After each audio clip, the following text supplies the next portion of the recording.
क्या एक वाइफ के प्यार में सब कुछ दांव पर लगाकर करेगा मोहब्बत का इजहार? रिया का खतरनाक प्लान पास होगा या फेल? अनिका और रोहित का इस तरह मिलना बस एक इत्तेफाक था या किस्मत का कोई खेल? क्या सनी सबके सामने खोल देगा जुड़वा बच्चों का राज?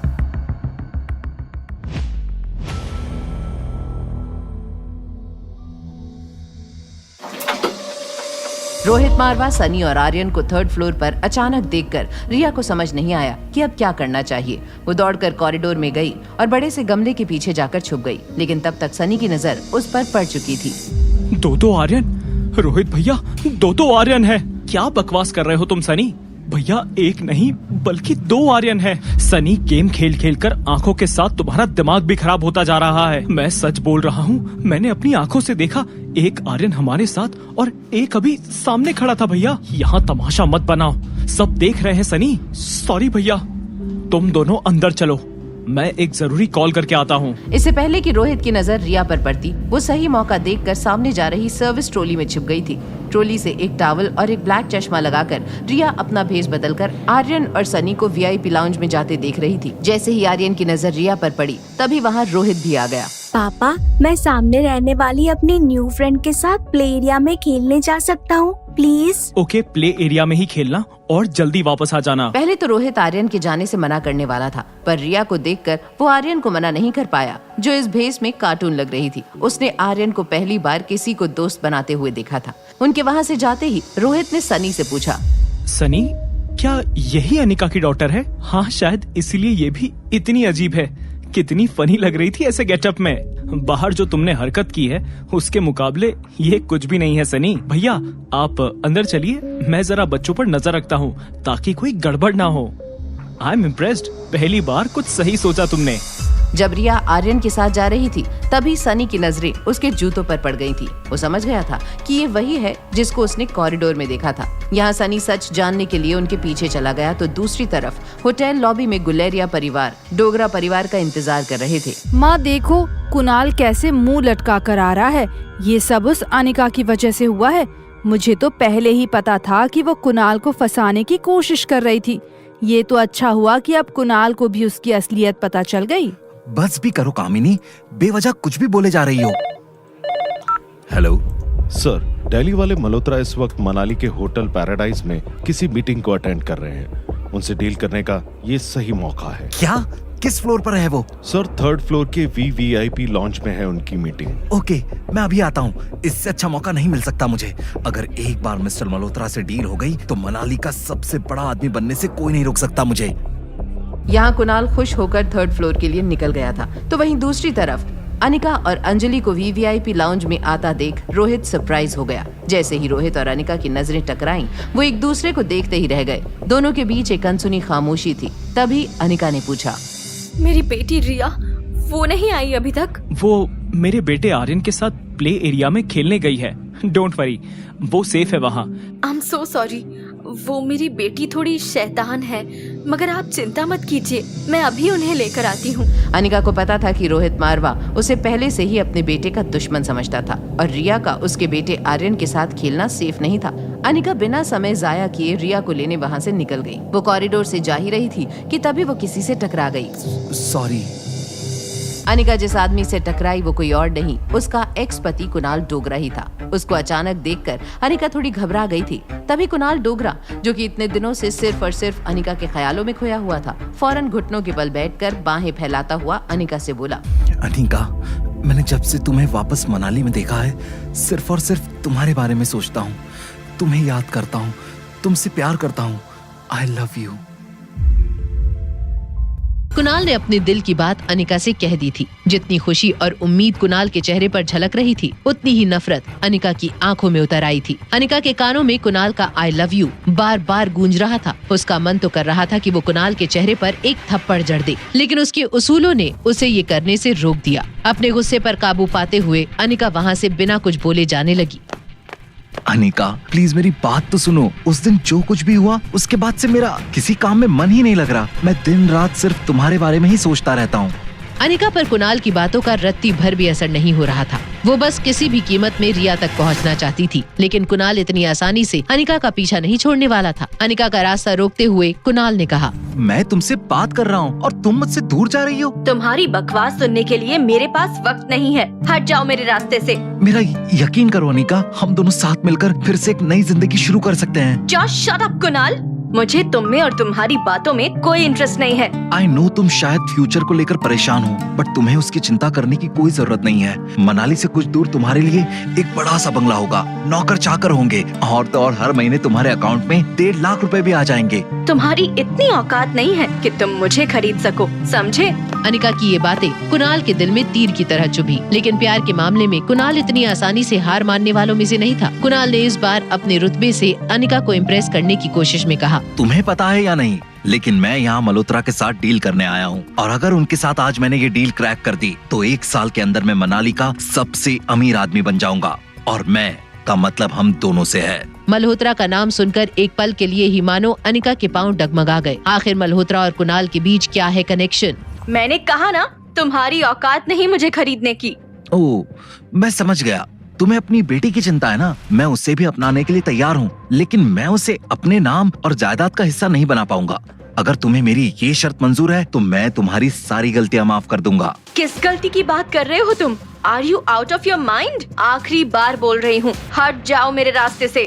ठीक है बाबा, तुम्हारी सारी शर्तें मंजूर है। तुमसे शादी भी करूंगा और तुम्हारी बेटी को अपना नाम भी दूंगा। अब खुश? गुस्से में दूर जाती अनिका को रोकने के लिए कुणाल ने अनिका का हाथ पकड़ लिया, लेकिन कुणाल की इस हरकत से अनिका का गुस्सा अब 7वें आसमान पर पहुंच चुका था।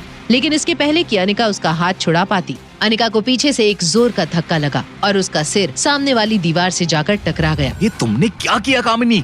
मेरा हाथ छोड़ो कुणाल, ये लड़की तुम्हें अपने वश में कर रही है। आज मैं इसे जिंदा नहीं छोड़ूंगी। क्या तुम पागल हो गई हो? ये क्या कर रही हो? पीछे हटो। दर्द से अनिका का सिर चकराने लगा। तभी उसी वक्त गौतम, मनीषा और कुणाल के पापा कमल डोगरा लॉबी में आ पहुँचे। लेकिन जब अनिका ने अपनी आंखें खोली तो उसकी नजर गुस्से में झुलसती कामिनी पर पड़ी। वो तेजी से अनिका की तरफ बढ़ ही रही थी कि तभी कामिनी को रोकने के लिए कुणाल ने उसके दोनों हाथ पकड़ लिए। ये यहाँ क्या हो रहा है कामिनी? और अनिका बेटा, तुम यहाँ क्या कर रही हो? मैं बताती हूँ। जैसे ही अनिका को पता चला कि आज कामिनी और कुणाल की एंगेजमेंट की बात होने वाली है, तो ये यहाँ कुणाल को अपने जाल में फंसाने आ गई। कमल जी, अनिका की तरफ से मैं आपसे माफी मांगता हूँ। बचपन से ही अनिका कामिनी से काफी जलती थी। हमारी हर खुशी के मौके पर मुसीबत बनकर आ जाती है।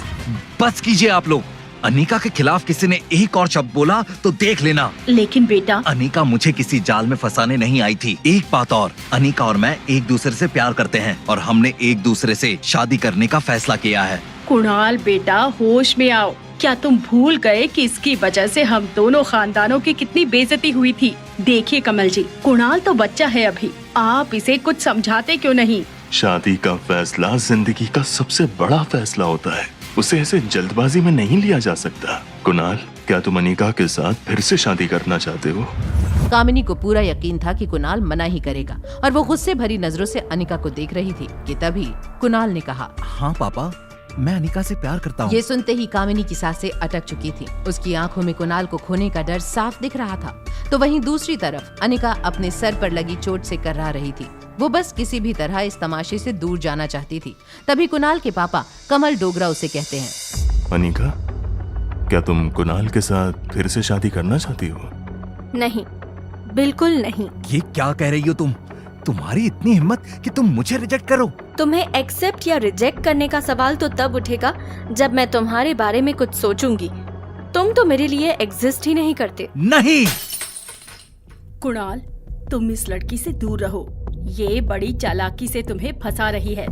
ये दुनिया को दिखाना चाहती है कि तुम इसके पीछे पड़े हो, इसीलिए तुम्हें सबके सामने रिजेक्ट कर रही है। मैं तो इसकी रग रग से वाकिफ हूँ। हाँ माँ, तुम बिल्कुल सही कह रही हो। इसकी क्या औकात कि ये किसी को रिजेक्ट करे। कमल अंकल, आप टेंशन मत लीजिए, मैं कुणाल को इसके आसपास भी नहीं भटकने दूंगी। कामिनी, तुम बीच में मत बोलो। अनिका, आखिर तुम चाहती क्या हो? ये तो सिर्फ तुम्हें अपने जाल में फंसाना चाहती है और तुमसे पैसे ऐंठना चाहती है। अभी इसके मामा मामी भी आए थे पैसे मांगने, वो भी इसी की तरह हैं। अगर पैसे नहीं है तो मर जाने दे अपने मामा को, इलाज ही क्यों करवाना।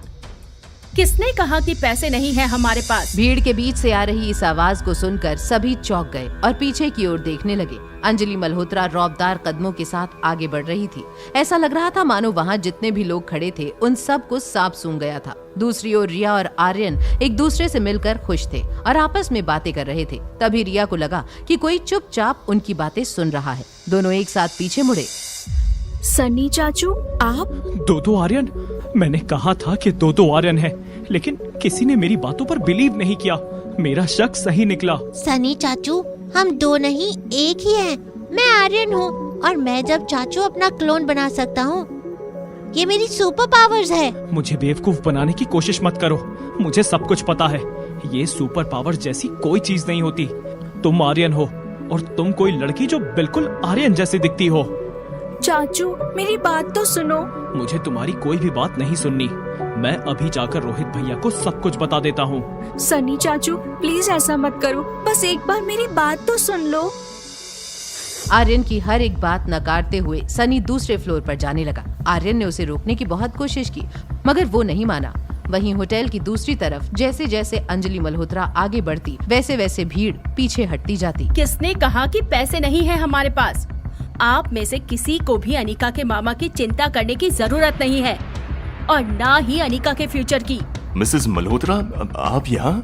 क्या मैं थोड़ी देर बात कर सकता हूँ?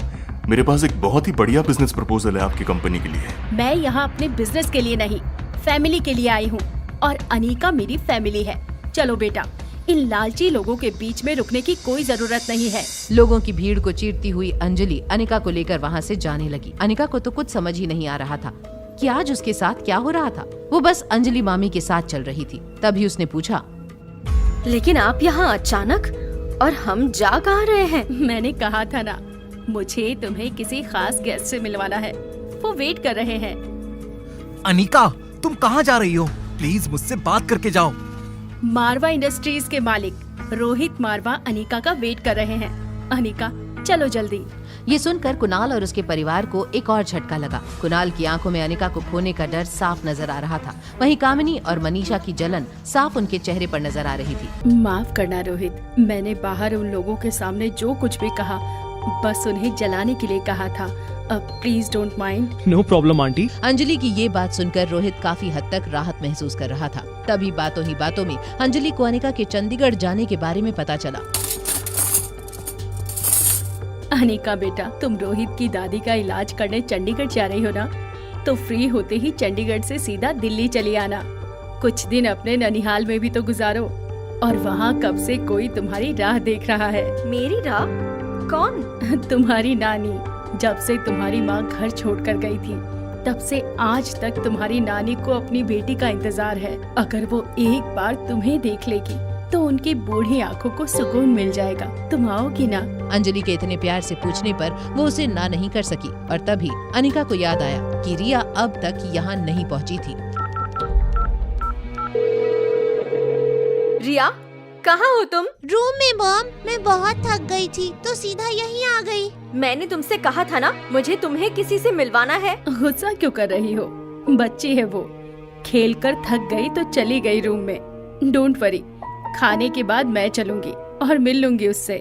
अंजलि का प्यार से बोलना समझना अनिका को बहुत अच्छा लग रहा था। वहीं अनिका को ऐसे खुश देखकर रोहित की नजरें भी बार बार उस पर ठहर रही थी कि तभी हाँ, मैं आती हूँ। क्या हुआ बेटा? All good? I am sorry, मुझे तुरंत निकलना होगा। अनिका का इस तरह बिना कुछ बताए चले जाना अंजलि को बहुत अजीब लग रहा था। वहीं रोहित के लिए भी अनिका एक पहेली जैसी बनती जा रही थी। अनिका के बारे में सोचते सोचते रोहित अपने स्वीट में पहुंचा, जहां उसका इंतजार कर रहा था एक बिन बुलाया मेहमान। तुम यहाँ क्या कर रहे हो? सुना है तुम दादी माँ के इलाज के लिए चंडीगढ़ जा रहे हो, इसीलिए दादाजी ने मुझे कहा है कि मैं भी तुम्हारे साथ जाऊं। तुम्हारा वहाँ कोई काम नहीं है। क्यों? आखिर मेरे आने से क्या प्रॉब्लम है? और विटनेस के तौर पर कम से कम परिवार के 2 लोग तो होने चाहिए ना। ठीक है, तुम चल सकते हो। अब वहाँ तक जा ही रहे हैं तो मैं सोच रहा हूँ कि क्यों ना मार्शल आर्ट्स की थोड़ी और ट्रेनिंग ले लूँ। मैंने सुना है कि तुमने जहाँ से ट्रेनिंग ली थी वो इंडिया के बेस्ट कोच हैं। क्या तुम उनसे मेरे लिए बात कर सकते हो? बलबीर सर ऐसे ही किसी को भी ट्रेनिंग नहीं देते हैं। फिर भी अगर तुम चाहते हो तो मैं तुम्हें उनके पास भेज दूंगा, मगर मेरी एक शर्त है। शर्त? कैसी शर्त? रोहित की बात सुनकर धीरज सोच में पड़ गया था। वहीं दूसरी ओर अनिका ये समझना चाहती थी कि आखिर उसकी माँ की फार्मा कंपनी में ऐसा क्या था जो हर कोई उसके पीछे पड़ा हुआ था। स्वाति मैडम, माफ करना अनिका बिटिया, तुम्हें देखकर लगा स्वाति मैडम सामने आ गई हो। मनोज अंकल, मुझे आपसे एक जरूरी बात करनी थी। हाँ कहो ना बेटा। मैं जानता हूँ कंपनी मुनाफा नहीं कर पा रही है। अगर तुम मेरी जगह किसी नए और ज्यादा पढ़े लिखे आदमी के हाथों में कंपनी की भागदौड़ देना चाहती हो तो मुझे कोई एतराज नहीं है। ये कैसी बातें कर रहे हैं अंकल आप? मैं तो सिर्फ कागजी मालकिन हूँ। ये कंपनी मुझसे कहीं ज्यादा आपकी है। मैंने तो आपको यहाँ बस इतना पूछने के लिए बुलाया था कि क्या इस कंपनी के अलावा भी कुछ है जो मेरी माँ मुझे देना चाहती थी। हाँ बेटा, एक और चीज है तो सही। अनिका के मन में ये सवाल दौड़ रहा था कि इस कंपनी के अलावा और कौन सी चीज थी जो उसकी माँ उसके लिए छोड़कर गई थी। वहीं रोहित की शर्त ने न सिर्फ धीरज बल्कि आर्यन और सनी को भी चौंका दिया था। क्या तुम चाहते हो कि मैं इस आर्यन को मेरे साथ मार्शल आर्ट सीखने ले जाऊं? तुम श्योर हो? रोहित मारवा कभी बिना श्योर हुए कोई बात नहीं बोलता। सनी और आर्यन समझ नहीं पा रहे थे कि रोहित अचानक धीरज पर भरोसा कैसे कर सकता था। वहीं अनिका मनोज से अपनी माँ और फार्मा कंपनी के बारे में ज्यादा से ज्यादा बातें जान लेना चाहती थी। प्लीज बताइए ना अंकल, वो क्या चीज है जो मेरी माँ मेरे लिए छोड़ कर गई है? काबिल, स्वाति मैडम तुम्हारे लिए ढेर सारी काबिलियत छोड़ गई हैं और वो तुम्हें देखकर साफ पता चलता है। अनिका को मनोज से मिलकर अच्छा तो लगा, लेकिन वो जिन सवालों के जवाब तलाश रही थी वो उसे नहीं मिले थे। वापस आकर भी अनिका इन्हीं सवालों में उलझी थी। तभी कब तक प्रैक्टिस से भागती फिरोगी? मेरे कैंप का नाम खराब करके रख दिया है तुमने। बलबीर सर, प्लीज चिल्लाइए मत। मैं बहुत थक गई हूँ और आपको तो पता है मैं सारा दिन कितनी बिजी रहती हूँ।